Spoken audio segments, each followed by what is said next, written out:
விஜய் போலவே சஞ்சயும் தமிழ்நாட்டை கலக்குவார். நண்பர் சஞ்சீவ் வெளியிட்ட அதிரடி தகவல்.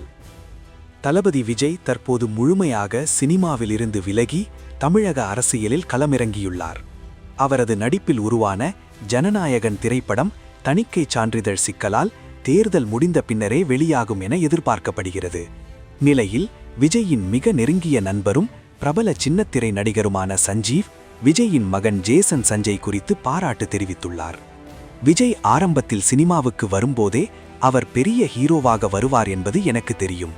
அதேபோலதான் அவரது மகன் ஜேசன் சஞ்சயின் குறும்படங்களையும் நான் பார்த்துள்ளேன். விஜய் போலவே சஞ்சயும் ஒரு நாள் தமிழ்நாட்டு மக்களிடம் பெரிய பெயரை சம்பாதிப்பார். கண்டிப்பாக அவர் தமிழ்நாட்டில் மிக பெரிய ஆளாக வருவார் என சஞ்சீவ் தனது பேட்டியில் நெகிழ்ச்சியுடன் குறிப்பிட்டுள்ளார். ஜேசன் சஞ்சய் தற்போது சிக்மா என்ற திரைப்படத்தை இயக்கி வருகிறார். இதில் சந்தீப் கிஷன் கதாநாயகனாக நடித்துள்ளார். விரைவில் வெளியாக உள்ள இத்திரைப்படம் சஞ்சயின் திரைப்பயணத்தில் ஒரு முக்கிய மைல்கல்லாக அமையும் என எதிர்பார்க்கப்படுகிறது. தந்தையைப் போலவே மகனும் தனது கடின உழைப்பால் வெற்றியை எட்டிப் பிடிப்பார் என ரசிகர்கள் ஆவலுடன் காத்திருக்கின்றனர்.